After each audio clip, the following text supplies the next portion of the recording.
لیکن آج وہ نہیں روئے گا۔ ہر کوئی کہتا ہے کہ میں احتشام جیسا نہیں ہوں، تو کوئی یہ کیوں نہیں سمجھتا کہ وہ اور میں الگ الگ انسان ہیں اور ہر انسان دوسرے سے مختلف ہوتا ہے۔ وہ اپنے دل کا غبار نکال رہا تھا۔ ارشد صاحب نے نگاہیں نیچی کر لی تھی۔ تمہاری اتنی ہمت؟ شزا چلائی تھی۔ بھائی صحیح کہہ رہی ہیں امی۔ احتشام نے شزا کو چپ کروایا۔ بچپن سے مجھے کہا جاتا تھا کہ میں اذلان بھائی سے بہتر ہوں اور ان سے بہتر بننے کے چکر میں میری آدھی زندگی اسی بات کا دھیان رکھتے ہوئے نکل گئی کہ میں کوئی غلطی نہ کر دوں۔ مجھے ہر چیز میں پرفیکٹ ہونا تھا، ہر جگہ اذلان بھائی سے آگے نکلنا تھا اور میں آگے نکلتا گیا، لیکن میں اتنا آگے نکل گیا کہ میں نے اپنے بھائی کو کھو دیا۔ احتشام نے اذلان کا ساتھ دیا تھا۔ میرا بھی دل کرتا تھا کہ میں باقی بچوں کی طرح شرارتیں کروں، بھائی کے ساتھ کھیلوں، موج مستی کروں، لیکن میں تو بہتر تھا نا۔ میں کیسے کوئی شرارت کر سکتا تھا؟ میں کیسے پڑھائی اور لوگوں کی تابع داری کرنے کے علاوہ کچھ کر سکتا تھا؟ اس نے اپنی ماں کی طرف دیکھ کر طنز کیا تھا۔ زیادتی اس کے ساتھ بھی برابر ہوئی تھی۔ اس کا بچپن چھین کر اسے جلد ہی سمجھدار بنانے کی کوشش کی گئی تھی، اور کچھ چیزیں وقت سے پہلے اچھی نہیں لگتیں۔ ڈائننگ پر بیٹھا ہر شخص اس پر خود سے شرمندہ تھا، ہر کسی کو اپنے کیے کا ملال تھا۔ منہا نائٹ سوٹ پہنے اپنے کمرے میں ٹہل رہی تھی، بالکنی کی طرف بڑھی۔ اسے آج بھی امید تھی کہ وہ شاید یہاں سے آئے گا۔ کئی ماہ گزر گئے، زندگی پھر سے ٹریک پر واپس آ گئی ہے۔ مجھے میری جاب بھی واپس مل گئی، لیکن سب پہلے جیسا خوشگوار اور پرسکون نہیں رہا۔ بالکنی میں کھڑی وہ خود سے باتیں کر رہی تھی۔ شوٹنگ اس کی آنکھوں کے آگے کئی ماہ پہلے کا منظر جگمگانے لگا تھا۔ منہا نے آنکھ بند کر کے گولی چلائی تھی اور براق کے بازو سے لیلا سلطان زمین پر آ گری تھی۔ براق کی آنکھوں میں ڈیر اور شکوے تھے۔ منہا یہ منظر نہیں بھول پائی تھی۔ اس کی وجہ سے براق کو شکست ہوئی، اس کی وجہ سے براق مر بھی سکتا تھا۔ مجھے گولی نہیں چلانی چاہیے تھی۔ اسے اس بات کا دکھ آج بھی تھا۔ کاش میں تمہیں بھول سکتی، لیکن شاید یہ میرے بس میں نہیں ہے۔ اس نے درد بھرے لہجے میں بولا تھا، لیکن جو اس کے بس میں تھا وہ نہ جانے وہ کیوں نہیں کر رہی تھی۔ براق فرش پر لیٹا ہوا تھا، جسم پر ڈھیروں مٹی اور دھول تھی۔ پھر وہ تھوڑی ہمت کر کے اٹھا، آہستہ آہستہ قدم اٹھاتا الماری کی طرف بڑھا۔ الماری بالکل خالی تھی۔ کونے میں ایک ٹیپ ریکارڈر رکھا ہوا تھا، وہ کافی پرانا معلوم ہوتا تھا۔ اس کا باپ جانے سے پہلے یہ ٹیپ ریکارڈر دے کر گیا تھا۔ اس نے صوفیہ کے لیے کچھ پیغام اس میں چھوڑے تھے۔ براق کے سونے کے بعد صوفیہ روز رات کو یا شام کی آخری پیغام اس میں سنا کرتی تھی۔ براق جان بوجھ کر جلدی سونے کی اداکاری کرتا تھا، پھر بستر پر لیٹ کر اپنی ماں کے ساتھ وہ پیغام سننے کی کوشش کرتا تھا۔ براق کو آج تک اپنے باپ کا کہا گیا ایک لفظ سمجھ نہیں آتا تھا، اسے بس اپنے باپ کی آواز سننا اچھا لگتا تھا۔ اس نے ٹیپ ریکارڈر اٹھایا تو اس کے نیچے کچھ ٹیپ پڑی تھی، جو کہ خالی تھی۔ اس نے وہ ٹیپ ریکارڈر کے اندر ڈالی اور انہیں بھرنے لگا۔ کچھ دیر بعد اس نے اپنی جیب سے ایک چھوٹا سا فون نکالا، پھر ایک نمبر ملایا۔ علی، میرا ایک کام کر سکتے ہو؟ اس کے دماغ میں کچھ چل رہا تھا۔ رات کا وقت تھا، آج منہا آفس سے سیدھا آئس کریم پارلر آئی تھی۔ کچھ دن سے وہ کافی مصروف ہو گئی تھی، اس لیے چکر نہیں لگا پائی تھی۔ آئس کریم پارلر میں گھس کر وہ سیدھا کاؤنٹر پر گئی۔ ذہن کام کیسا جا رہا ہے؟ اس نے کاؤنٹر پر کھڑے لڑکے سے پوچھا۔ میم زبردست جا رہا ہے، میں تو سوچ رہا ہوں کہ ہم اسلام آباد کے ساتھ ساتھ پنڈی میں بھی اپنی ایک نئی برانچ کھول لیں۔ وہ خوش دلی سے بولا تھا۔ منہا ہلکا سا مسکرائی۔ علی کدھر ہے؟ اس نے علی کی غیر موجودگی محسوس کی تھی۔ وہ براق بھائی نے اسے بلایا ہے۔ منہا براق کا نام سن کر ایک دم خاموش ہو گئی تھی۔ براق کیسا ہے؟ اس نے بے اختیار سوال کیا۔ نہ پوچھیں تو اچھا ہے، اس نے افسوس کرتے ہوئے بولا۔ ان کی حالت ٹھیک نہیں ہے، کافی عرصے سے وہ اپنے پرانے گھر میں ہیں۔ علی بتا رہا تھا کہ انہیں دیکھ کر لگتا ہے کہ وہ آدھے پاگل ہو چکے ہیں۔ یہ سن کر منہا کا دل کٹ کر رہ گیا تھا۔ وہ بنا کوئی جواب دیے واپس مڑی تھی۔ گاڑی میں واپس آ کر چپ کر کے بیٹھ گئی۔ کیا مجھے براق کو ایک موقع دینا چاہیے؟ دل نے ہاں کہا تھا، پھر وہ نم آنکھوں کے ساتھ گاڑی چلانے لگی۔ میں اذلان خان یہ ملک ہمیشہ کے لیے چھوڑ کر غائب ہونے والا ہوں، لیکن کسی ایسی جگہ جہاں کوئی مجھے ڈھونڈ نہ پائے۔ میں اپنی زندگی ایک نئے سرے سے شروع کرنا چاہتا ہوں۔ میں ایک انجان ملک، ایک انجان شہر میں اپنی ایک نئی دنیا بات کروں گا۔ وہ اپنا سوٹ کیس چلاتے ہوئے ایئرپورٹ کے اندر داخل ہو رہا تھا۔ اس کی ماں اسے ایئرپورٹ تک چھوڑنے آئی تھی۔ مجھے پہنچ کر فون ضرور کرنا۔ وہ اذلان کے جانے پر اداس تھی، لیکن ابھی اس کے لیے یہی بہتر تھا کہ وہ یہاں سے کہیں دور چلا جائے۔ ہاں ہاں، روز ویڈیو کال کروں گا۔ اچھا اب میں چلتا ہوں، لیٹ نہ ہو جاؤ۔ اس کی فلائٹ کا ٹائم ہو رہا تھا۔ رکو، اپنے ابو کو آنے دو، ان سے مل کر جانا۔ انہوں نے اذلان کا ہاتھ پکڑا تھا۔ وہ کبھی نہیں آئیں گے۔ اذلان نے نا امید ہوتے ہوئے ہاتھ چھڑوایا تھا۔ اب اتنا بھی برا نہیں ہوں میں؟ اس کے بائیں طرف سے آواز آئی تھی۔ اذلان کا منہ کھلا کا کھلا رہ گیا تھا، آنکھیں حیرت سے بھر چکی تھیں۔ اس کے باپ کے ساتھ اس کا بھائی بھی موجود تھا۔ ارشد نے اذلان کو دیکھ کر اپنے بازو کھولے تھے اور اذلان نے کوئی لمحہ برباد کیے بنا انہیں جھٹ سے گلے لگایا تھا۔ آج نہ جانے کتنے عرصے بعد وہ اپنے باپ کو گلے لگا رہا تھا۔ پیچھے سے احتشام نے بھی اسے گلے لگایا تھا، اور یہ منظر دیکھ کر انم کی آنکھیں نم ہوئی تھیں۔ اذلان کا دل چاہ رہا تھا کہ یہ لمحہ یہیں تھم جائے۔ فلائٹ کا ٹائم نکل رہا تھا، پھر وہ مجبوراً اپنے باپ سے جدا ہوا آنکھیں بھر آئی تھیں، لیکن وہ رونا نہیں چاہتا تھا۔ انہیں بہنے دو، یہ خوشی کے آنسو ہیں، ارشد نے اذلان کی آنکھوں میں دیکھ کر بولا تھا۔ اذلان اداسی سے مسکرایا تھا۔ اس نے دوبارہ اپنے باپ کو گلے لگایا تھا۔ آئی لو یو بابا، آئی لو یو۔ اسے اپنے باپ کے ساتھ ایک الگ ہی سکون محسوس ہوا تھا۔ مجھے معاف کر دیجیے گا، میں کبھی بھی آپ کی امیدوں پر پورا نہیں اتر پایا۔ اس نے اپنے باپ کے کان میں بولا تھا۔ مجھے معاف کر دینا میرے بیٹے، رنجشیں مٹ چکی تھیں۔ پھر اس نے اپنے بھائی کو گلے لگایا۔ سوتیلا ہی صحیح لیکن وہ اس کا بھائی تھا۔ آرام سے جائیں بھائی، اور اگر کوئی اچھی لڑکی ملے تو اسے میرا نمبر ضرور دے دیجیے گا، اس نے زان کو آنکھ مارتے ہوئے بولا تھا، اور اس کی بات سن کر سب ہنسے تھے۔ پھر وہ اپنی زندگی کے ایک نئے پہلو کی طرف بڑھا۔ مجھے مر جانا چاہیے، وہ اب بس ایک ہی بات بولتا تھا۔ تو مر کیوں نہیں جاتے تم؟ اس کے اندر سے کوئی بول رہا تھا۔ براق تھوڑا چونکا تھا۔ خودکشی کرو اور سارا قصہ ہی ختم کر ڈالو، شیطان اس کے دل میں وسوسے ڈال رہا تھا۔ پھر وہ اپنی جگہ سے اٹھا اور آہستہ آہستہ باہر کی طرف بڑھا۔ تمہیں ہر چیز سے چھٹکارا مل جائے گا، تم آزاد ہو جاؤ گے، پھر تمہیں کوئی ملحال تنگ نہیں کرے گا۔ اس کے دل میں عجیب عجیب سے خیال آ رہے تھے، اتنے ماہ سے وہ زندہ بھی کب تھا، پھر کیا فائدہ ایسی خالی سانسیں چلانے کا۔ وہ گھر سے باہر نکلا۔ موسم آج کافی خراب تھا، بادل بار بار گرج رہے تھے، گلی سنسان تھی، سب لوگ طوفان کے ڈر سے گھر میں موجود تھے۔ آخر تم نے براق کو معاف کرنے کا فیصلہ کر ہی لیا۔ سونیا بیگم آج بہت خوش تھی۔ ایک دفعہ ابو نے مجھ سے کہا تھا کہ جو ہمارے دل کے قریب ہوتے ہیں انہیں ایک دوسرا موقع ضرور دینا چاہیے۔ وہ اپنے فیصلے سے زیادہ خوش نہیں تھی۔ میں براق شام آج ہر چیز سے آزاد ہونا چاہتا ہوں۔ میں مزید اپنے ملال کا قیدی بن کر نہیں رہ سکتا۔ موت وہ واحد حل ہے جو مجھے ہر چیز سے آزاد کر دے گی۔ اس کے قدم گلی سے باہر نکلے تھے۔ سامنے بڑی سڑک تھی جس کے کنارے پر وہ ننگے پاؤں چل رہا تھا۔ یکدم تیز ہوائیں چلنے لگی۔ منہا نے اٹھ کر سونیا بیگم کے کمرے کی کھڑکی بند کی۔ طوفان آنے والا تھا، لیکن امی نہ جانے کیوں میرا دل گھبرا رہا ہے۔ وہ کمرے کی کھڑکی بند کرتے ہوئے بولی، خیریت تو ہے نا بیٹا؟ سونیا بیگم کو اس کی فکر ہوئی تھی۔ پتہ نہیں امی، مجھے لگ رہا ہے جیسے کچھ غلط ہونے والا ہے، کچھ بہت زیادہ غلط۔ اسے عجیب سی گھبراہٹ ہو رہی تھی، دل بیٹھا جا رہا تھا۔ کیا براق مجھے معاف کر دے گا؟ اس نے پتہ نہیں کیوں سوال کیا تھا۔ مرد جب کسی سے محبت کرتا ہے نا تو ٹوٹ کر کرتا ہے۔ مجھے یقین ہے وہ تمہیں معافی تک مانگنے نہیں دے گا۔ بس کل ہم اس کے پرانے گھر جا کر سب سلجھا لیں گے۔ انہیں بہت امید تھی کہ سب صحیح ہو جائے گا۔ محبت میں ادھر ادھر نہیں دیکھا جاتا، بس اپنے محبوب کو دیکھا جاتا ہے، اور مجھے اس وقت ہر طرف منہا دکھائی دے رہی ہے۔ اسے منہا کے سوا کوئی چیز یاد نہیں تھی۔ روڈ پر جگہ جگہ پتے بکھرے پڑے تھے۔ وہ ہر چیز سے بے خبر آگے بڑھ رہا تھا۔ سامنے سے ایک بڑی گاڑی آتی دکھائی دے رہی تھی۔ اندر بیٹھے آدمی کو سامنے روڈ پر کچھ نظر نہیں آ رہا تھا۔ اس نے گاڑی کے آگے کی لائٹس آن کی۔ براق نے گاڑی کی طرف دوڑ لگائی تھی۔ امی، مجھے کیوں لگ رہا ہے جیسے میں سب ہارنے والی ہوں، جیسے سب ختم ہونے والا ہے، اور میں ہمیشہ کے لیے تنہا رہ جاؤں گی۔ آج شام ڈوبنے کے ساتھ ساتھ اس کا دل بھی ڈوب چکا تھا۔ اس نے اٹھ کر کھڑکی کھولی تھی، لیکن اس کی گھبراہٹ تب بھی ختم نہیں ہوئی تھی۔ آرام سے ادھر بیٹھو اور پانی پیو، براق مان جائے گا۔ تم کیوں اتنی فکر کر رہی ہو؟ سونیا بیگم نے پانی کا گلاس آگے کیا تھا۔ گاڑی نے براق کو دیکھ کر ہارن مارا تھا۔ کبھی کبھی کسی کے چلے جانے سے داستان ختم نہیں ہوتی، کچھ داستانیں ہمارے دلوں میں ہمیشہ زندہ رہتی ہیں۔ براق نے مزید تیزی سے گاڑی کی طرف قدم بڑھائے تھے۔ گاڑی میں بیٹھا آدمی بریک لگانے کی کوشش کر رہا تھا۔ منہا کے ہاتھ میں پانی کا گلاس تھا، اس کا جسم کانپ رہا تھا، اور گلاس میں پڑا پانی بھی مسلسل ہل رہا تھا۔ گاڑی موڑنے کی کوشش کی گئی تھی اور براق نے گاڑی کی طرف چھلانگ لگائی تھی۔ وہ گاڑی سے ہٹ ہو کر ہوا میں اچھلا اور تھوڑی دور جا کر گرا تھا۔ آپ نے بہت دیر کر دی منہا، مجھے معاف کرنے میں، اور میں جانتا ہوں آپ کو اس بات کا ملال ساری زندگی رہے گا۔ ذہن کے پردے کے آگے گزرے لمحے جگمگا رہے تھے، اسے جیسے سب بھول چکا تھا۔ یاد تھی تو صرف منہا۔ براق نے اپنی آنکھیں بند کی تھی۔ گلاس منہا کے ہاتھ سے چھوٹ کر فرش پر گرا تھا۔ گلاس فرش پر گرتے ہی اس کے دل کی طرح کئی ٹکڑوں میں بکھرا تھا۔ منہا بیٹا، کیا ہوا تمہیں؟ ہم ہسپتال چلتے ہیں۔ سونیا بیگم منہا کی حالت دیکھ کر بولی تھی۔ وہ ماں تھی، منہا کے چہرے پر ہلکا سا بل بھی برداشت نہیں کر سکتی تھی۔ امی، کچھ بہت برا ہونے والا ہے، میرا دل بیٹھا جا رہا ہے، مجھے کہیں بھی چین نہیں مل رہا۔ نہ اس سے بیٹھا جا رہا تھا، نہ ہی اٹھا۔ وہ کمرے میں ٹہلنا شروع ہو گئی۔ براق وہاں روڈ پر منہ کے بل لیٹا تھا، سر سے خون ابل ابل کر باہر نکل رہا تھا۔ گاڑی سے آدمی باہر نکلا۔ اس نے جلدی سے ایمبولینس کو کال ملائی، پھر اس نے براق کی جیب چیک کی تاکہ وہ اس کی فیملی کو اطلاع کر سکے، لیکن اس کی جیب میں کچھ نہیں تھا۔ تھوڑی دیر بعد براق کو ایمبولینس میں ڈال کر اسپتال لے جایا جا رہا تھا۔ امی، براق کو کال ملائیں۔ میں اس سے بات کروں گی، میں اب اور اس سے دور نہیں رہ سکتی، مجھے بہت بڑے وسوسے آ رہے ہیں۔ اسے براق کا خیال آیا تھا، میں پچھلے کئی ماہ سے اس کا نمبر ڈائل کرنے کی کوشش کر رہی ہوں، لیکن اس کا نمبر ہمیشہ بند جاتا ہے۔ میں نے بولا ہے نا ہم کل اس کے گھر جائیں گے، ایسا نہیں ہو سکتا۔ وہ اپنا نمبر کبھی بند نہیں کرتا، وہ ضرور کسی مصیبت میں ہے۔ ذہن بتا رہا تھا کہ اس کی حالت ٹھیک نہیں ہے۔ امی، میں کیا کروں؟ اسے لگ رہا تھا کہ اس کے دماغ کی کوئی رگ پھٹ جائے گی۔ تم پہلے آرام سے ادھر بیٹھو، دیکھنا سب ٹھیک ہو جائے گا۔ امی، مجھے براق کے پاس جانا ہے، مجھے اسے بتانا ہے کہ میں اس سے کتنی محبت کرتی ہوں۔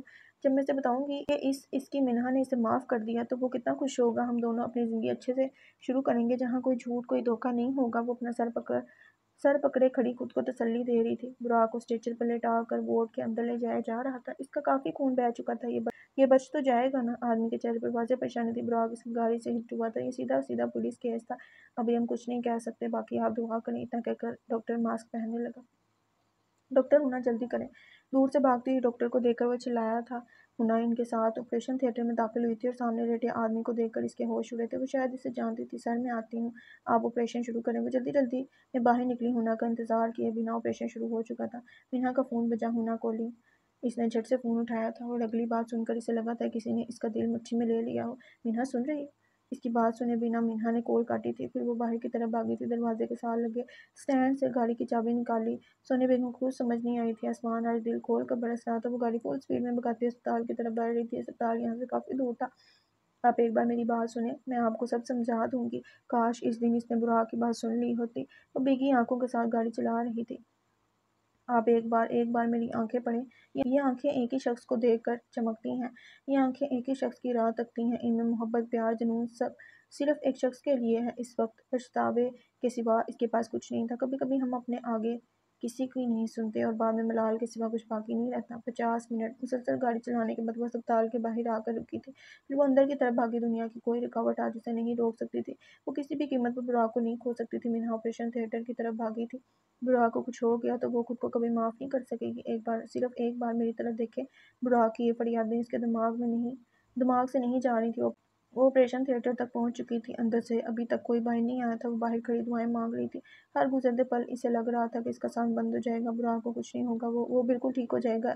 ایسے کیسے وہ مجھے چھوڑ کر چلا جائے گا؟ منہا بار بار خود کو یہی تسلی دے رہی تھی۔ کچھ دیر بعد ہنا آپریشن تھیٹر سے باہر نکلی۔ براق ٹھیک تو ہے نا؟ ایک بار کہہ دو کہ اسے کچھ نہیں ہوا۔ آنکھوں میں ڈھیروں امیدیں لیے اس نے ہنا سے سوال کیا۔ منہا ہنا نے اپنی آنکھیں نیچی کر لی تھی۔ بولو کہ براق کو کچھ نہیں ہوا ہنا، بولو کہ وہ زندہ ہے۔ وہ ہنا کے سامنے منت کر رہی تھی۔ آنکھیں شدید لال تھیں، آنسو تھمنے کا نام نہیں لے رہے تھے۔ براق! اور یہ بات سن کر منہا کا سانس حلق میں اٹک گیا تھا۔ میرا وجود جھوٹا ہو سکتا ہے لیکن میری محبت نہیں۔ وہ نیچے فرش پر گری تھی۔ کاش اس نے براق کا یقین کر لیا ہوتا۔ کاش اس نے براق کو معاف کرنے میں تھوڑی سی جلدی کر لی ہوتی۔ کبھی کبھی بہت دیر ہو جاتی ہے اور قسمت ہمیں ہرا دیتی ہے۔ یہی اس وقت منہا کے ساتھ ہوا تھا۔ Edinburgh, Scotland. بڑے بڑے پتھروں کی سڑک کے درمیان وہ بھاگ رہا تھا۔ بارش ایک دم تیز ہو گئی تھی۔ اس کے پاس چھتری تک نہیں تھی۔ سر پر بھی کیپ کے نیچے لانگ کوٹ پہنے وہ آدمی دور سے پہچانا جا رہا تھا۔ روڈ کی دونوں سائڈ پر بڑی بڑی کچھ ہلکے اور کچھ تیز بھورے رنگ کی عمارتیں بنی ہوئی تھیں۔ اس شہر کو دیکھ کر لگتا تھا کہ اس کی تاریخ بہت پرانی ہے۔ آس پاس کے لوگ رین کوٹ پہنے روڈ پر آرام سے چل رہے تھے۔ گاڑیوں کا رش کم دکھائی دیتا تھا۔ 1 بجنے والا تھا۔ 1 o'clock گن کا وقت ہو رہا تھا۔ یہ ایڈنبرگ کی 100 سال سے زائد پرانی روایت تھی۔ دن کے ٹھیک 1 بجے ایڈنبرگ کیسل سے ایک فائر چھوڑی جاتی ہے۔ اذلان نے تماشا دیکھنے کے لیے 2 دن پہلے ہی ٹکٹ بک کر لیا تھا۔ بارش ہلکی ہو چکی تھی۔ وہ ایڈنبرگ کیسل کے باہر کھڑا تھا۔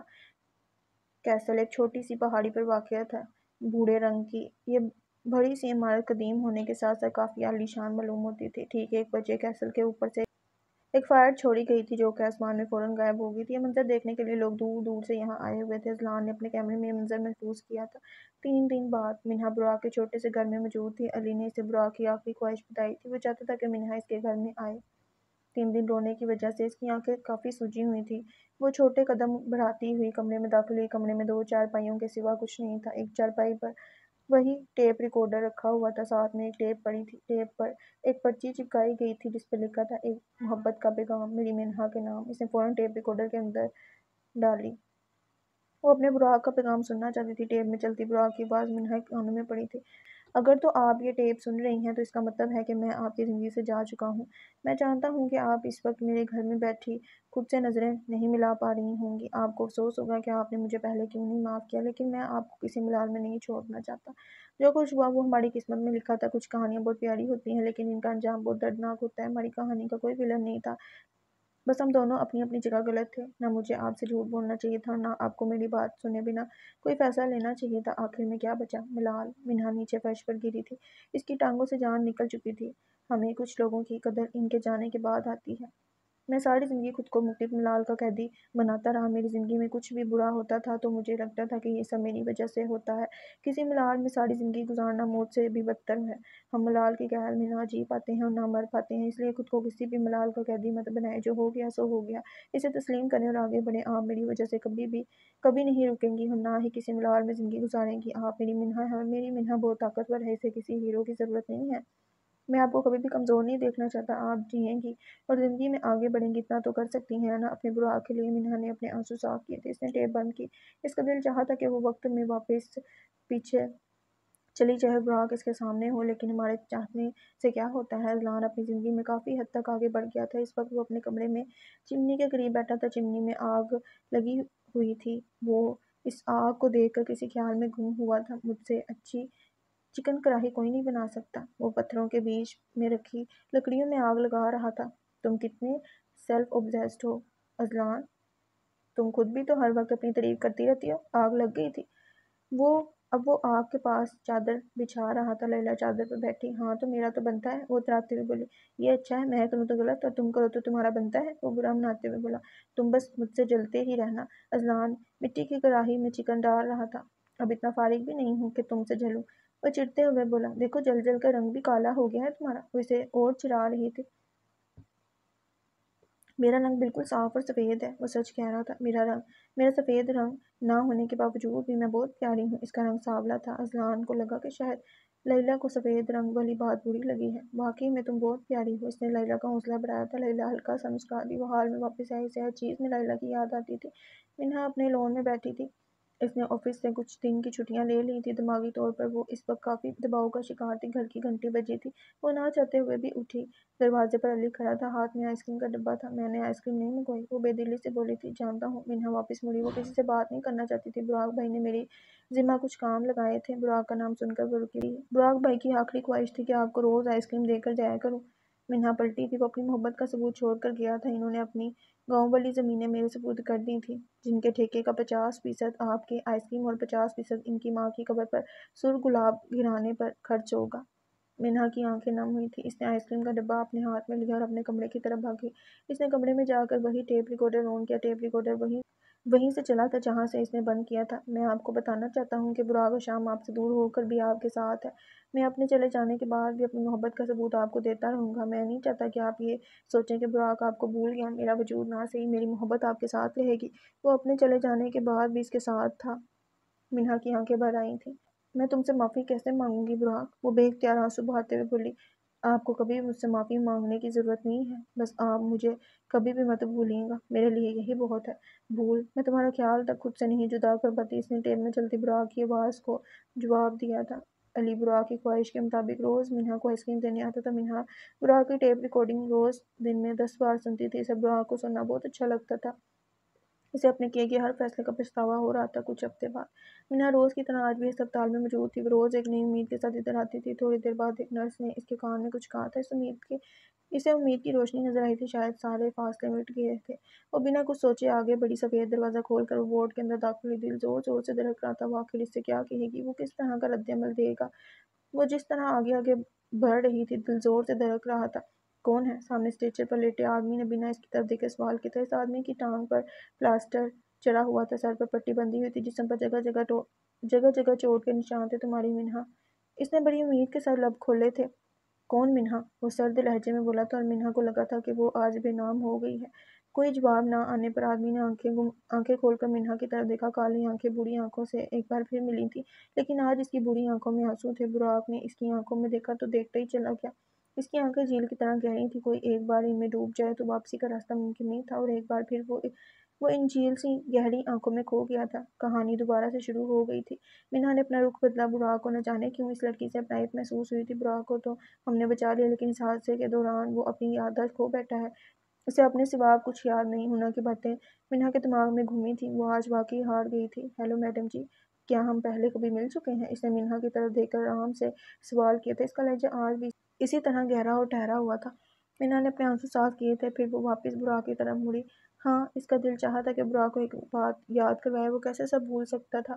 آپ کو دیکھ کر مجھے بھی ایسا ہی لگا تھا کہ میں آپ سے پہلے مل چکا ہوں، لیکن کہاں، معلوم نہیں۔ دماغ پر زیادہ زور دینے سے ڈاکٹر نے منع کیا ہے، ورنہ میں ضرور یاد کرنے کی کوشش کرتا کہ ہم کہاں ملے تھے۔ وہ آج بھی معصوم بننے کی کوشش کر رہا تھا۔ میں تمہاری؟ اسے سمجھ نہیں آتا کہ وہ اپنا تعارف کیسے کروائے۔ وہ جو منہا پر جان دیتا تھا، آج وہ اسے جاننے سے بھی انکار کر رہا تھا۔ قسمت بدلتے کتنا وقت لگا ہے؟ ایک لمحہ، صرف ایک لمحہ۔ میں تمہاری دوست ہوں۔ آنکھیں پھر سے بھر آئی تھیں۔ کیسا لگتا ہے جب آپ کو گزرا ایک ایک لمحہ یاد ہو اور دوسرا انسان سب بھول جائے؟ صرف دوست؟ اسے حیرانی ہوئی تھی۔ ہاں، بہت اچھے دوست۔ ابھی آپ نے کہا تھا صرف دوست، اور اب بہت اچھے دوست بھی ہو گئے۔ وہ منہا کو تنگ کرنے کی کوشش کر رہا تھا، لیکن منہا کو اس کی باتوں سے صرف تکلیف ہو رہی تھی، جس کو وہ نہ ظاہر کر سکتی تھی، نہ ہی چھپا سکتی تھی۔ تم آرام کر لو، میں تمہارے لیے کچھ کھانے کو لاتی ہوں۔ اتنا کہہ کر وہ باہر نکلی۔ سامنے سے سونیا بیگم آتی دکھائی دی۔ منہا نے بھاگ کر ان کو گلے سے لگایا۔ میں نے بہت دیر کر دی امی، بہت دیر۔ وہ اپنی ماں سے لپٹ کر روئی تھی۔ ہم انسان ایسے کیوں ہوتے ہیں؟ جب تک وقت ہمارے ہاتھ میں ہوتا ہے ہم اس کی قدر نہیں کرتے، اور جب وہ ہمارے ہاتھ سے ریت کی طرح پھسل جاتا ہے تو تب ہمیں احساس ہوتا ہے، لیکن پھر ملال کے سوا کچھ باقی نہیں رہتا۔ آنکھوں میں آنسو تھے، سمندر جو بہے چلے جا رہا تھا۔ ایک بار گزرا وقت واپس لا دے، بس ایک بار میں اسے بتانا چاہتی ہوں کہ میں اسے کتنی محبت کرتی ہوں۔ اسے کیسے پتہ چلے گا کہ اس کی منہا نے اس کے حق میں فیصلہ دے دیا ہے؟ وہ میرے لیے کیا ہے وہ کبھی نہیں جان پائے گا۔ وہ اپنی ماں کے پیروں میں پڑی منت کر رہی تھی، جیسے سب کچھ اس کی ماں کے ہاتھ میں تھا۔ سونی بیگم کا دل کٹ کر رہ گیا تھا۔ میں اس کی منہا ہوں اور وہ میرا براق ہے، ہم دونوں ایک دوسرے کے لیے بنے ہیں، پھر ہمارے راستے میں مشکلات کیوں ہیں؟ وہ تھک گئی تھی براق سے دور رہ کر، اور جب وہ اسے ملا تھا تو وہ اس کے لیے انجان بن کر رہ گئی تھی۔ یہی وقت ہے اسے اپنی محبت بتانے کا۔ تم اس سے کتنی محبت کرتی ہو، اس بات کا ثبوت تم اس مشکل وقت میں اس کا ساتھ دے کر دو گی، یہی تو اصل محبت ہے۔ منہا، انہوں نے منہا کو زمین سے اٹھایا تھا، وہ اپنی بیٹی کو کبھی بھی بکھرنے نہیں دے سکتی تھی۔ انہوں نے منہا کے دل میں ایک نئی امید کا دیا جلایا تھا، وہ دیا کب تک چلے گا وہ خود بھی نہیں جانتی تھی۔ براق کی عادت جا چکی تھی اور منہا ان حالات میں خود کو سنبھالنے کی کوشش کر رہی تھی۔ منہا نے ہر حالت میں براق کا ساتھ دینے کی ٹھان لی تھی۔ منہا براق کے ساتھ ہمیشہ رہے گی، یہ طے تھا۔ وہ اپنا زیادہ تر وقت براق کے ساتھ اسپتال میں گزارتی تھی۔ منہا ہر ممکن طور پر اس کا خیال رکھ رہی تھی، اسے وقت پر دوائی دینا، اس کے لیے پرہیزی کھانا بنانا، پوری رات جاگ کر اس کے لیے دعائیں کرنا۔ وہ اکیلی عورت براق کو وہیل چیئر پر بٹھا کر واش روم تک لے جایا کرتی تھی۔ اس نے براق کا ایک کام بھی کسی نرس کے حوالے نہیں چھوڑا تھا۔ وہ اس کے معاملے میں حد سے زیادہ حساس ہو گئی تھی۔ آدھی رات کا وقت تھا، براق کو تھوڑی ٹھنڈ محسوس ہوئی۔ وہ پیروں میں پڑی چادر اپنے اوپر لینے کی کوشش کر رہا تھا، لیکن اس میں اٹھنے کی ہمت تک نہیں تھی۔ پاس کھڑی منہا دیوار سے ٹیک لگائے سو رہی تھی۔ یکدم اس کی آنکھ کھلی تو براق چادر لینے کی کوشش کر رہا تھا۔ میں دے دیتی ہوں، رکو۔ وہ جلدی سے آگے بڑھی، براق کے اوپر چادر دینے لگی۔ براق اس لڑکی کو دیکھ کر ہلکا سا مسکرایا تھا۔ مجھے اٹھا دیتے تم، وہ نارمل سے لہجے میں بولی تھی۔ آپ اتنے مزے سے سو رہی تھیں، میں نے جگانا مناسب نہیں سمجھا، ویسے بھی اتنے دنوں سے آپ میرے لیے جاگ رہی ہیں۔ منہا کی آنکھوں میں دیکھ رہا تھا جو کہ کئی دن سے جاگنے کی وجہ سے سوج چکی تھی۔ منہا کو ماضی کا ایک خوبصورت لمحہ یاد آیا تھا جب وہ اس کے لیے پوری رات روڈ پر کھڑا رہا تھا۔ اسے اس وقت بھی منہا کی نیند عزیز تھی، اور آج بھی منہا براق کے لیے کوکنگ تک سیکھ رہی تھی۔ آج کچن میں کھڑی وہ براق کے لیے سوپ تیار کر رہی تھی۔ سونیا بیگم اسے ساتھ ساتھ بتا رہی تھی کہ کون سی چیز کتنی ڈالنی ہے۔ سوپ تیار ہو گیا تھا، اس نے جلدی سے سوپ پیک کیا اور رفتار لے کر نکلنے لگی۔ بیٹا تم تو کچھ کھا لو، صبح سے بھوکی ہو، سونیا بیگم اسے جاتا دیکھ کر بولی۔ براق بھی صبح سے بھوکا ہوگا، پہلے اسے کھلا دوں پھر میں بھی کھا لوں گی۔ وہ اپنے بارے میں لاپرواہ ہو گئی تھی۔ وقت گزر رہا تھا، وقت کے ساتھ ساتھ براق ریکور کر رہا تھا، لیکن اس کی یادداشت کب واپس آئے گی یہ کوئی نہیں جانتا تھا۔ منہا ایک پلیٹ میں سیب کاٹ رہی تھی، براق کے سر کی پٹی اتر چکی تھی، ٹانگ پر پلسٹر ابھی تک چڑھا ہوا تھا۔ اس کی حالت اب پہلے سے کافی بہتر تھی، چہرہ جو پہلے مرجھا گیا تھا وہ دوبارہ فریش نظر آنے لگا تھا۔ جتنی خدمت آپ نے میری کی ہے، لگتا ہے آپ میرے لیے خدا کی طرف سے ایک تحفہ ہیں، اس نے سیب والی پلیٹ پکڑتے ہوئے بولا، اور منہا اس کی بات سن کر ایک لمحے کے لیے رکی تھی۔ شکر ہے میں نے اپنی یادداشت کی طرح آپ کو نہیں کھو دیا، اس نے اللہ کا شکر ادا کیا تھا۔ تم نے ہی تو کہا تھا کہ میں تمہارے لیے خدا کا تحفہ ہوں، پھر میں تم سے کیسے کھو سکتی تھی؟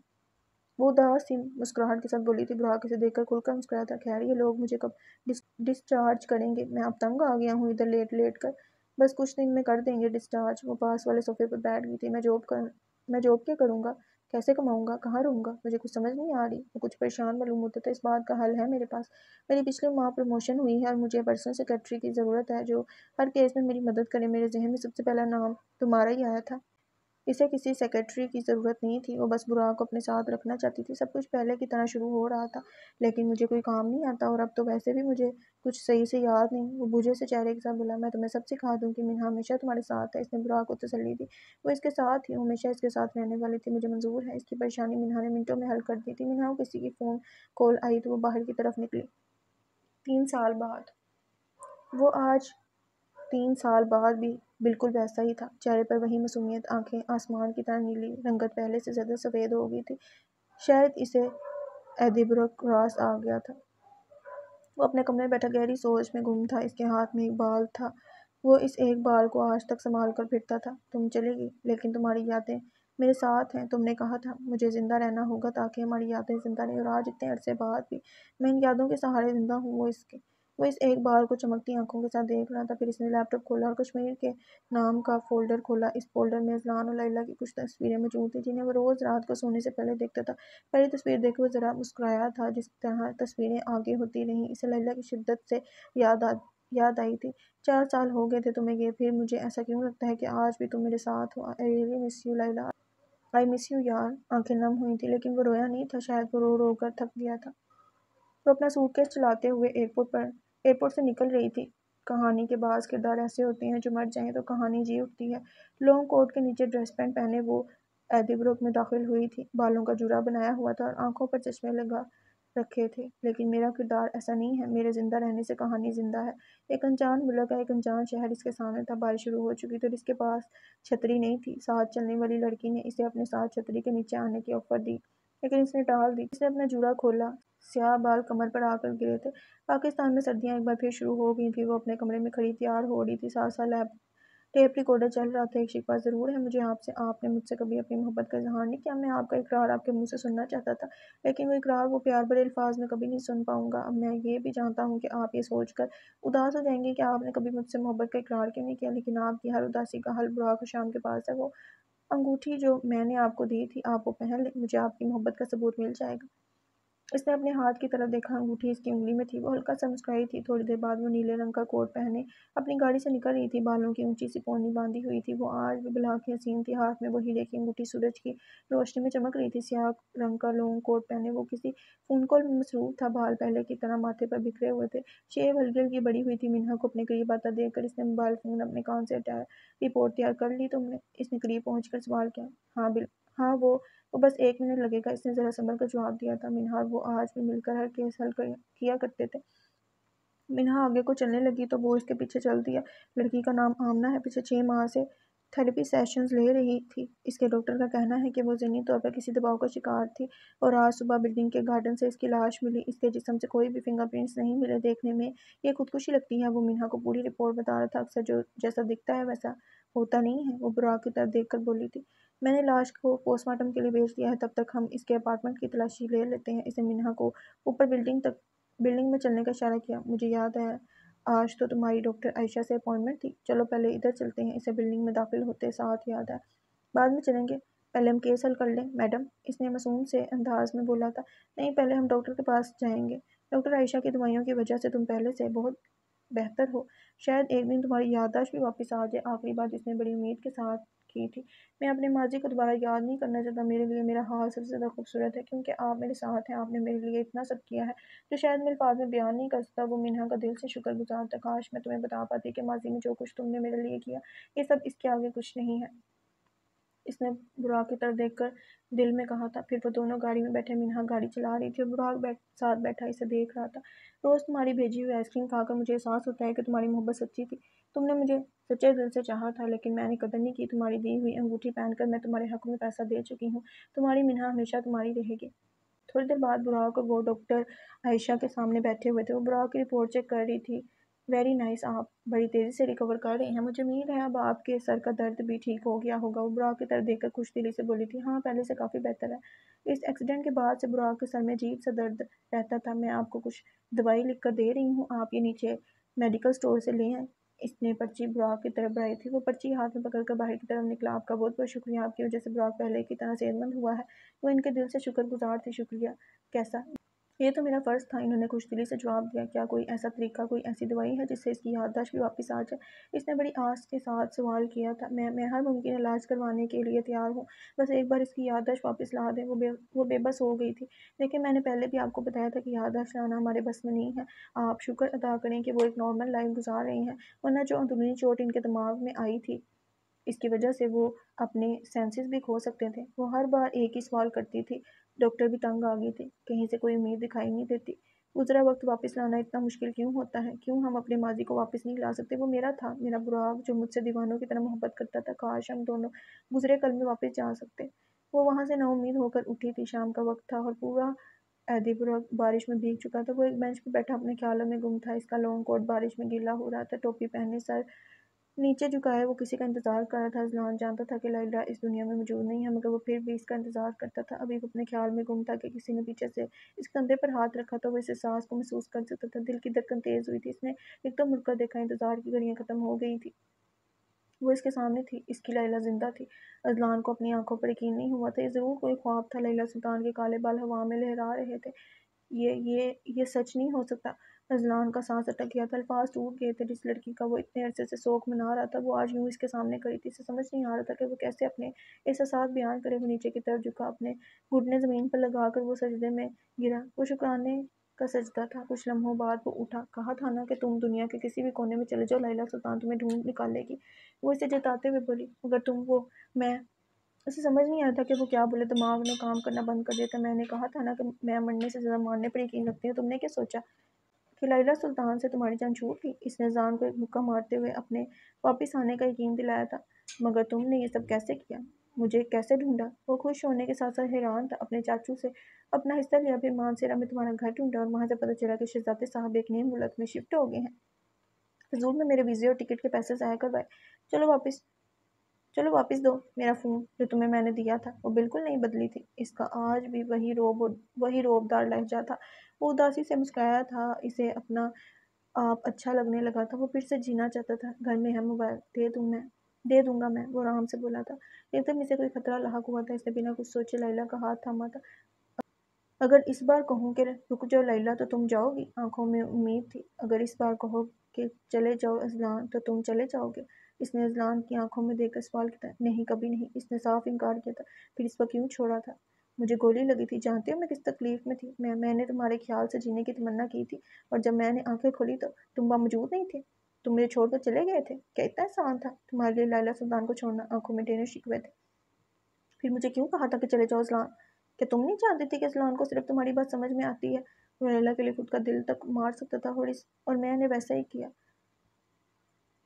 تم نے کہا تھا چلے جاؤ اذلان، تو وہاں سے چلے جانا مجھ پر فرض ہو گیا تھا۔ دونوں کے دل میں ڈھیروں باتیں تھیں جو وہ آج اتنے سال بعد مل کر سلجھا رہے تھے۔ میں نے صرف اس لیے کہا تھا کیونکہ وہ ایک لمحے کے لیے رکی تھی۔ کیونکہ اذلان نے حیرت سے سوال کیا تھا۔ کیونکہ میں اپنی زندگی کے پہلے ہمدرد کو کھونا نہیں چاہتی تھی۔ میں خود کے لیے تمہیں مرتا نہیں دیکھ سکتی تھی۔ آنکھیں اس کے الفاظ کا ساتھ دے رہی تھیں۔ اور تمہارے بغیر میں جی بھی کب پایا ہوں؟ آنکھیں نم ہوئی تھیں۔ وہ آج بھی ویسا تھا۔ کیا میں گمان کر سکتا ہوں کہ تم میرے پاس واپس آ گئی ہو؟ اس نے پر امید ہو کر سوال کیا تھا۔ شاید۔ اس نے نگاہیں نیچے کر لی تھی۔ میں تمہیں کہیں نہیں جانے دوں گا۔ ہم ایک ساتھ رہیں گے ہمیشہ کے لیے۔ اس نے لیلی کا ہاتھ اور زور سے تھام لیا تھا۔ ایسا نہیں ہو سکتا۔ اس نے اذلان کی امیدوں پر پانی پھیر دیا تھا۔ کیوں نہیں ہو سکتا؟ وہ جاننا چاہتا تھا۔ میں بہت بری ہوں۔ اس نے نگاہیں نیچی کر لی تھیں۔ میرے لیے اچھی ہوں؟ جواب فوراً آیا تھا۔ میں نے بہت گناہ کیے ہیں۔ وہ شرمندہ تھے۔ گناہوں سے پاک میں بھی نہیں ہوں۔ اس نے لیلی کی نگاہیں اوپر کی تھیں۔ میں بالکل بھی پرفیکٹ نہیں ہوں۔ وہ جیسے خود میں ہر ممکن کمی نکالنے کی کوشش کر رہی تھی۔ مجھے تم امپرفیکٹ ہی اچھی لگتی ہو، اس نے لیلی کی آنکھوں میں دیکھ کر بولا تھا۔ مجھے تو غصہ بھی بہت آتا ہے۔ اس نے ایک اور وجہ دی تھی۔ کوئی بات نہیں، میں ٹھنڈا پانی پلا دوں گا۔ اس نے مسکرا کر جواب دیا تھا، اور اس کی بات سن کر لیلی بھی زیر لب مسکرائی تھی۔ وہ دونوں بالکل مختلف تھے، ایک آگ تو ایک پانی۔ اب کوئی اور وجہ باقی رہ گئی۔ وہ کسی بھی قیمت پر لیلی کو کھونا نہیں چاہتا تھا۔ اس بار تو بالکل نہیں۔ وہ جیسی بھی تھی اسے پسند تھی۔ اذلان، بات کو سمجھو۔ وہ اذلان کا دل نہیں توڑنا چاہتی تھی۔ تم کھل کر کہہ سکتی ہو ہر بات۔ میں تمہاری ہر بات سننے کو تیار ہوں۔ اس نے لیلی کو تسلی دی تھی۔ میں کسی اور سے محبت کرتی ہوں۔ اس نے بنا اذلان کی طرف دیکھے بولا تھا۔ وہ جانتی تھی کہ اسے کتنی تکلیف ہوگی۔ الفاظ تھے کہ پتھر جو اذلان پر آ کر ٹوٹے تھے آج اتنے عرصے بعد بھی۔ اس نے بے اختیار پوچھا تھا۔ ہاں، میں براق سے محبت کرتی ہوں، ساری زندگی کرتی رہوں گی۔ جس طرح تم مجھ سے محبت کرنا نہیں چھوڑ سکتے، اسی طرح میں بھی اس سے محبت کرنا نہیں چھوڑ سکتی۔ یہ ہمارے بس میں نہیں ہوتا اذلان۔ وہ اسے اپنی بات سمجھانے کی کوشش کر رہی تھی۔ میں تمہیں کبھی بھی وہ محبت نہیں دے سکتی جو میں براق سے کرتی ہوں۔ وہ ہمیشہ میرے دل میں رہے گا۔ میری ڈکشنری میں محبت بس ایک بار ہوتی ہے۔ یہ روگ بار بار نہیں لگایا جاتا۔ وہ آج بھی براق سے محبت کرتی تھی۔ اذلان 4 سال بعد بھی خالی ہاتھ تھا۔ مجھے تم سے تمہاری محبت نہیں، تمہارا ساتھ چاہیے۔ بس میں اور تم، رشتہ کوئی بھی ہو، کیا فرق پڑتا ہے؟ تمہارا ساتھ اہم ہے۔ اس نے دل پر پتھر رکھ لیا تھا۔ میں جانتی ہوں میں تمہارے ساتھ بہت بڑی زیادتی کر رہی ہوں، لیکن وہ اذلان کی آنکھوں میں دیکھ رہی تھی جو اس وقت تکلیف سے بھری ہوئی تھی۔ میں نے پہلے بھی کہا تھا اور اب بھی پھر کہوں گا کہ میرے لیے تمہارا ساتھ اہم ہے، پھر چاہے وہ مجھے جس طرح مرضی ملے۔ بنا لیلی کی طرف دیکھے بولا تھا۔ لیلی نے اس کا ہاتھ تھاما تھا۔ دونوں کی نظریں ملی تھیں۔ ایک دوسرے کو دیکھ کر وہ دونوں کھل کر مسکرائے تھے۔ منال کو کالے اور سفید غباروں کے ساتھ کسی دلہن کی طرح سجایا گیا تھا۔ باہر بڑی سی ٹیبل پر تھیم کیک رکھا ہوا تھا۔ سامنے وہ لیونڈر رنگ کے سلک کی ساڑی پہنے کھڑی تھی۔ بالوں کو سٹریٹ کر کے کھلا چھوڑا گیا تھا۔ کانوں میں چھوٹی چھوٹی بالیاں پہنی ہوئی تھیں۔ ہونٹوں پر ہلکی گلابی رنگ کی لپسٹک لگائی گئی تھی۔ شاید وہ کسی کا انتظار کر رہی تھی۔ آج 20 جنوری تھی۔ آج براق کا برتھ ڈے تھا۔ اس نے ہاتھ میں پہنی گھڑی کی طرف دیکھا۔ رات کے 12 بج رہے تھے۔ سامنے سے وہ آتا دکھائی دیا۔ سیاہ رنگ کے ڈریس پہن کے اوپر سفید رنگ کی ڈریس شرٹ اور کالے رنگ کا کوٹ پہنا ہوا تھا۔ بال آج پیچھے کی طرف بنائے گئے تھے۔ شرٹ کا اوپر والا بٹن کھلا چھوڑا گیا تھا۔ ہاتھ میں گلابی رنگ کے پھولوں کا گلدستہ تھا۔ ساتھ میں 2 گجرے بھی تھے۔ اسے اپنی طرف آتا دیکھ منہا کا چہرہ کھل اٹھا تھا۔ براق کسی جادو کی طرح اس کی طرف کھینچا چلا جا رہا تھا۔ منہا کی آنکھیں کسی کو بھی اپنا دیوانہ بنانے کے لیے کافی تھی۔ یہ سب بہت اسپیشل ہے، بہت زیادہ۔ اس نے ایک نظر پورے منال پر گھمائی تھی۔ تم بھی تو اسپیشل ہو میرے لیے۔ اس نے انکار نہیں کیا تھا۔ براق اسے دیکھ کر کھل کر مسکرایا تھا۔ منہا آج بھی براق پر قیامت ڈال رہی تھی۔ اس کو اس لڑکی سے عجیب سی مانوسیت تھی، جیسے وہ اسے صدیوں سے جانتا ہو۔ براق نے منہا کی طرف ہاتھ بڑھایا۔ منہا نے بے اختیار اپنا ہاتھ آگے بڑھایا۔ وہ اس کے ہاتھ میں گجرے پہنا رہا تھا۔ اس کی نظریں منہا پر جمی ہوئی تھی۔ اس نے اتنا حسین نظارہ پہلے کبھی نہیں دیکھا تھا۔ اسے کیا دیکھ رہے ہو؟ وہ منہا سے نظر نہیں ہٹا پا رہا تھا۔ آپ واقعی کسی خواب کی طرح حسین ہیں، ایک ایسا خواب جو میں روز دیکھنا چاہتا ہوں۔ اس کا دل منہا کی طرف کھینچا چلا جا رہا تھا۔ منہا نے ہلکا سا بلش کیا تھا۔ تھوڑی دیر بعد وہ دونوں چاند کے نیچے کھڑے ایک کیک کاٹ رہے تھے۔ وہ منہا کو اپنے ہاتھوں سے کیک کھلا رہا تھا۔ ویسے ایک سوال کر سکتا ہوں؟ اس نے آرام سے اجازت طلب کی تھی۔ منہا نے ہاں میں سر ہلا کر اجازت دی تھی۔ آپ یہ انگوٹھی ہمیشہ کیوں پہن کر رکھتی ہیں؟ اس نے منہا کی انگلی کی طرف اشارہ کیا تھا۔ وہ واقعی سب بھول گیا تھا۔ منہا کچھ دیر کے لیے خاموش ہو گئی تھی۔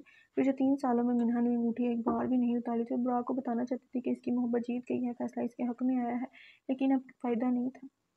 یہ میرے لیے بہت خاص ہے۔ اس کی آنکھوں میں ماضی کی یادیں تازہ ہوئی تھیں۔ براق خاموش ہو گیا تھا۔ تھوڑی دیر بعد وہ دونوں منال کے کنارے پر کھڑے پورا اسلام آباد دیکھ رہے تھے۔ ایک دم ہوا تیز چلنے لگی تھی۔ منہا کو سلک کی ساڑی میں سردی لگ رہی تھی۔ براق نے یہ محسوس کیا تھا۔ اس نے اپنے اوپر سے کوٹ اتار کر منہا کے کاندھوں پر ڈالا تھا۔ منہا کی آنکھیں چمک اٹھی تھیں۔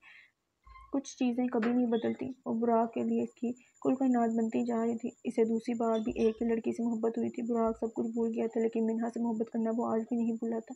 4 سال پہلے منہا پیچ رنگ کی میکسی پہنے اسپتال کے ایک پرائیویٹ روم میں موجود تھی۔ لیلی سلطان کو ہوش آ چکا تھا۔ وہ نور کی رخصتی چھوڑ کر لیلی سے ملنے آئی تھی۔ بلاؤ پولیس اور مجھے اس کے حوالے کر دو، وہ منہا کو دیکھتے ساتھ بولی تھی۔ ہاتھ پر اب تک ڈرپ لگی ہوئی تھی۔ پولیس اور پوری دنیا کے لیے تم اسی دن مر گئی تھی جس دن تمہیں گولی لگی تھی۔ وہ ہاتھ باندھے اس کے سامنے کھڑی تھی۔ مجھے اسپتال تک کون لایا؟ اسے حیرت ہوئی تھی۔ میں، اس نے اپنی طرف اشارہ کیا تھا۔ کیسے؟ وہ لڑ چکی تھی۔ میں نے تمہاری نبض چیک کی تھی، تمہاری سانسیں چل رہی تھیں۔ سب کو لگا تھا کہ گولی تمہارے سینے پر لگی ہے، جبکہ ایسا نہیں تھا، گولی تمہارے پیٹ میں لگی تھی۔ میں نے سب سے ایک جھوٹ بولا تھا کہ تم مر گئی ہو، اور سب نے یقین کر لیا۔ وہ شیطانی سے مسکراہٹ کے ساتھ بول رہی تھی۔ اور پھر میں تمہیں پولیس سے بچا کر یہاں لائی۔ اس نے لیلی کو دیکھا تھا، جو کہ اب تک الجھی ہوئی تھی۔ مگر تم نے میری جان کیوں بچائی؟ وہ حیران تھی۔ تم نے بھی تو میری جان بچائی تھی۔ براق کا چہرہ اس کی آنکھوں کے آگے جھلکا تھا۔ اگر وہ گولی لیلی سلطان کو نہ لگتی تو آج براق زندہ نہ ہوتا۔ تم براق سے محبت کرتی ہو؟ منہا نے اس کی طرف دیکھ کر سوال کیا تھا۔ کیا فرق پڑتا ہے؟ اس نے منہ دوسری طرف موڑ لیا تھا۔ پڑتا ہے۔ اس نے لیلی کے ہاتھ پر اپنا ہاتھ رکھا تھا۔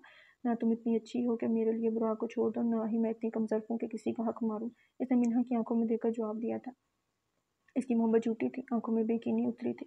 کیا تم نے کبھی اس کی آنکھیں نہیں پڑھی؟ اس کی آنکھوں میں تمہارا چہرہ چمکتا ہے۔ وہ اسے حقیقت بتا رہی تھی۔ اتنا سب جاننے کے بعد بھی تم مجھ سے نفرت نہیں کرتی؟ اس نے لیلی کی آنکھوں میں اتری تکلیف کو دیکھ کر سوال کیا تھا۔ بچپن سے ہی دیکھتی آ رہی ہوں لوگوں کو میری خوشیاں چھینتے ہوئے، اب کسی سے نفرت نہیں ہوتی۔ آنکھ نم ہوئی تھی۔ اس نے ہاتھ سے آنکھ صاف کی۔ وہ رونا نہیں چاہتی تھی۔ تم بہت ہمت والی ہو لیلی، تم دنیا کی ہر خوشی ڈیزرو کرتی ہو۔ اس نے نرمی سے لیلی کی طرف دیکھا تھا۔ لیلی کو نچانے کی حالت ہوئی تھی۔ اب تم سوچ رہی ہوگی کہ میں تمہارے ساتھ اتنا اچھا برتاؤ کیوں کر رہی ہوں؟ اس کا اور لیلی کا سوچنے کا انداز بالکل ایک جیسا تھا۔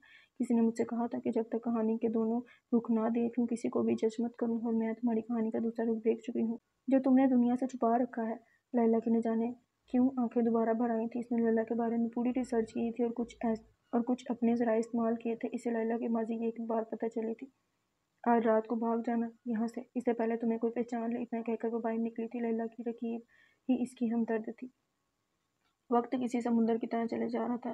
ملال کا ہر کردار اپنی اپنی زندگی میں بہت سی چیزوں سے لڑ رہا تھا۔ صبح صبح کا وقت تھا۔ پارک میں چند لوگ ہی واک کر رہے تھے۔ درختوں کے سارے پتے جھڑ چکے تھے۔ وہ ٹریک سوٹ پہنے، کانوں میں بلوٹوتھ لگائے واک کر رہا تھا۔ میں اذلان خان اپنی محبت کے لیے اپنا دل مار چکا ہوں۔ لیلی کی خوشی میرے لیے سب سے زیادہ عزیز ہے۔ میرے پاس 2 راستے تھے، یا تو میں اس کو اپنی زندگی سے جانے دیتا، یا پھر خود کی چاہت مار کر اس کے ساتھ رہتا۔ میں نے دوسرا راستہ اختیار کیا۔ پچھلے کچھ سالوں میں ہم دنیا کا ایک ایک کونا گھوم چکے ہیں۔ ہم دونوں ساتھ ہیں، اور شاید خوش بھی۔ میں اور لیلی آج بھی اسی طرح ایک دوسرے کو تنگ کرتے ہیں۔ میں ابھی بھی وہی شریف سا اذلان ہوں، اور وہ وہی چلاک سی لیلی ہے۔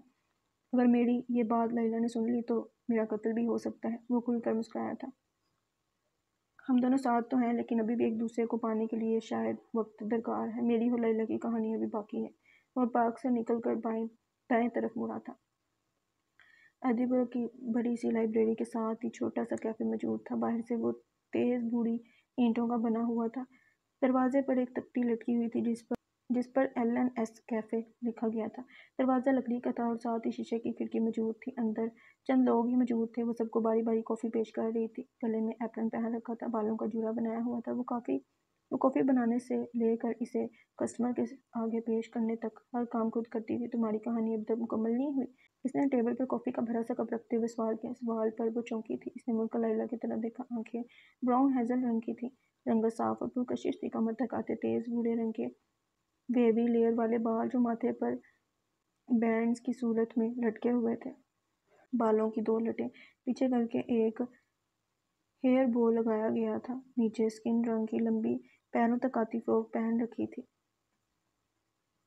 فراک کا گلا چورس تھا اور بازو چونٹوں والے تھے۔ وہ بالکل کاٹیج فراک کی وائب دے رہی تھی۔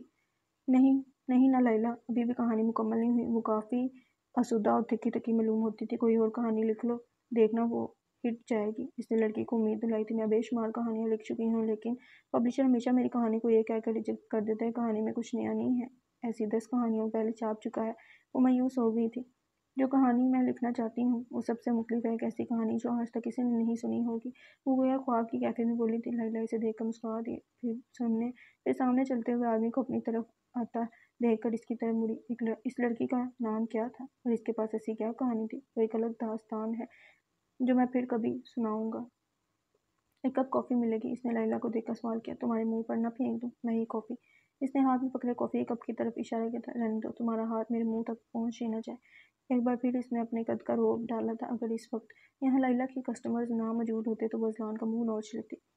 میں تمہارا روز کا کسٹمر ہوں، مجھے تم کچھ نہیں کہہ سکتی۔ لیلا کا پھولا ہوا چہرہ دیکھ کر اسے اندازہ ہو گیا تھا کہ اب اس کی خیر نہیں۔ تم جیسے بونگے کسٹمر نہیں چاہیے۔ روز کے 2 کپ کافی پی کر جاتے ہو، پیسے آج تک نہیں دیے۔ وہ منہ میں انگارے لیے بیٹھی تھی۔ یہ مت بھولو کہ یہ کیفے میرے نام پر ہے، اس نے جتاتے ہوئے بولا۔ اگر تمہارے پاس کائٹس نیشنلٹی نہ ہوتی نا تو میں کبھی بھی تمہارے نام پر کیفے نہ خریدتی۔ ہاں تو پچھلے 7-8 سال سے ادھر رہ رہا ہوں، اب تو اسکاٹس نیشنلٹی مل ہی جانی تھی۔ اس نے لیلا کے ہاتھ سے کافی کا کپ پکڑا تھا۔ ہاں تو مجھے بھی اسکاٹس نیشنلٹی مل جائے گی 3-4 سالوں میں، اور پھر یہ کیفے میں اپنے نام کروا لوں گی۔ اس نے اذلان کے ہاتھ سے کافی کا کپ واپس لیا تھا۔ اور تب تک میں تمہیں چونا لگا کر بھاگ چکا ہوں گا، وہ اسے ڈراتے ہوئے بولا تھا۔ ساری زندگی لوگوں کو چونا لگاتی آئی ہوں، اتنا آسان نہیں ہے مجھے چونا لگانا۔ اس نے اذلان کی کمر میں ہلکی سی چٹکی کاٹی تھی۔ ویسے جب سے تم نے یہ کیفے کھولا ہے ہم کہیں گھومنے بھی نہیں گئے۔ 1 ہفتے کے لیے یہ کیفے بند کر دو اور میرے ساتھ گھومنے چلو۔ وہ بچوں کی طرح ضد کر رہا تھا۔ آ گئی نا لائن پر؟ پچھلی بار بڑا کہہ رہے تھے میں تمہارے ساتھ نہیں جاؤں گا۔ اس نے اذلان کی بات دہرائی تھی۔ ہاں تو تمہارے بغیر مزہ بھی تو نہیں آتا نا، وہ ہلکا سا بولا تھا، اور اس کی بات سن کر لیلا مسکرا دی تھی۔ یکدم تیز بارش شروع ہو گئی تھی۔ اذلان نے کھڑکی سے باہر گرتی بوندوں کو دیکھا۔ آؤ چلو تمہاری پسندیدہ بارش میں نہائیں۔ وہ جانتا تھا کہ بارش لیلا سلطان کو پسندیدہ موسم تھا۔ مجھے بارش سے نفرت ہے، آنکھوں میں تکلیف ہوتی تھی، بارش سے براق کی یاد دلاتی تھی۔ اس کا دل بارش میں ٹوٹا تھا۔ مجھے منہا سے محبت ہے۔ وہ اس جملے کو آج تک بھول نہیں پائی تھی۔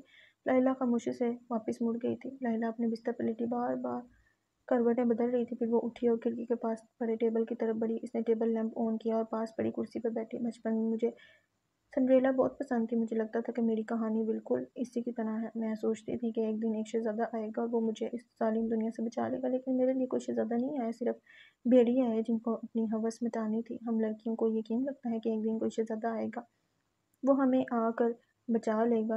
اصل زندگی میں کوئی شہزادے نہیں آتے، اصل زندگی میں اپنا شہزادہ خود بننا پڑتا ہے، اپنے حق کے لیے خود لڑنا پڑتا ہے۔ حقیقت یہی ہے کہ اصل زندگی کتابی زندگی کی طرح کبھی بھی حسین نہیں ہوتی۔ ہر کتاب کے آخر میں سب اچھا دکھایا جاتا ہے، جبکہ حقیقی زندگی میں ایسا کبھی نہیں ہوتا، کہیں نہ کہیں کوئی نہ کوئی خرابی رہ جاتی ہے۔ اس نے پاس پڑا فوٹو البم کھولا تھا۔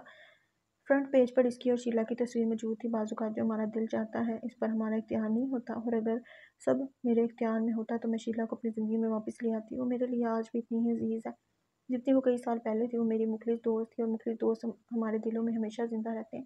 شیلا کا ذکر کر کے آنکھیں سدھا ہو گئی تھیں۔ اس نے اپنی دوست کی یاد میں اپنے کیفے کا نام بھی LNS کیفے رکھا تھا۔ وہ شیلا کو کبھی نہیں بھولے گی، یہ طے تھا۔ اس نے فوٹو البم کا اگلا پیج پلٹا تھا، تصویر دیکھ کر دل دھڑکنا بھول گیا تھا۔ تصویر میں وہ اور براق گودام کی چھت پر موجود تھے۔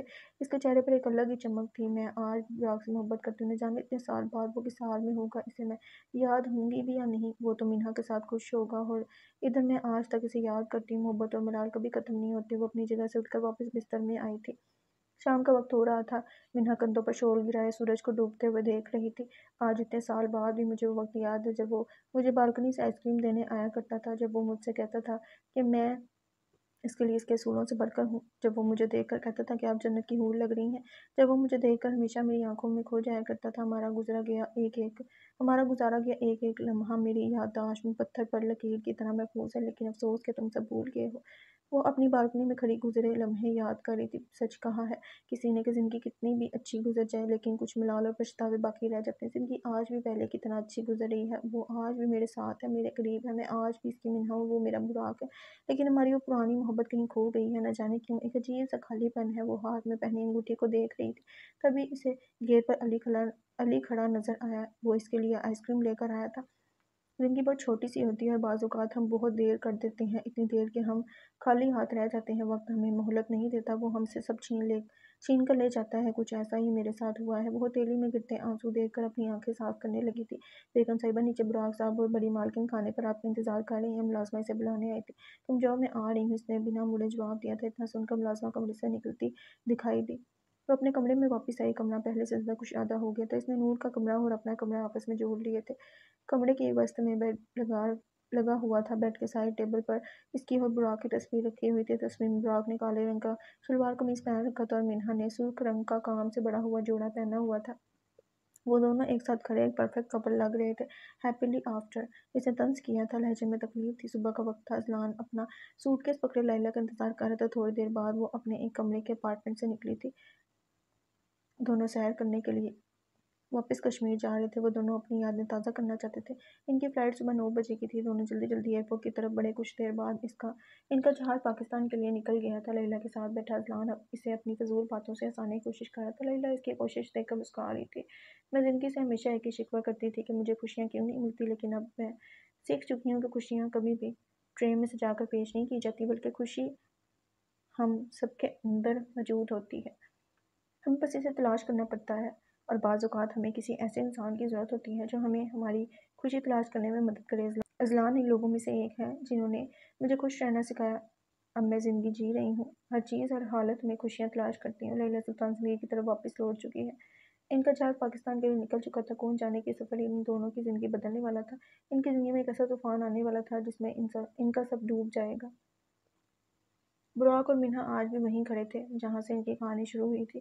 ملال کا چکر براق سے گھوم کر منہا پر آ گیا تھا۔ وہ آج بھی امید لگائے بیٹھی تھی کہ ایک دن براق کو سب یاد آ جائے گا، وہ اسے پہلے کی طرح ٹوٹ کر چاہے گا، پھر وہ اس کے سامنے اپنی محبت کا اقرار کرے گی۔ ایک دن آئے گا جب ان کا یہ پیار بڑا افسانہ مکمل ہوگا، لیکن کون جانے کہ ملال کی داستان کبھی ختم نہیں ہوگی، کیونکہ کچھ کہانیاں کبھی مکمل نہیں ہوتی، ان کا کبھی بھی مکمل اختتام نہیں ہوتا، وہ ہمیشہ نامکمل رہتی ہیں، ختم شدہ۔ سو گائز، یہاں پہ ناول اینڈ ہو گیا۔ میں امید کرتی ہوں کہ آپ کو یہ ناول اچھا لگا ہوگا۔ اپنا بہت زیادہ خیال رکھیں گا، دعاؤں میں یاد رکھیں گا، فیڈ بیک ضرور دیجیے گا۔ اللہ حافظ۔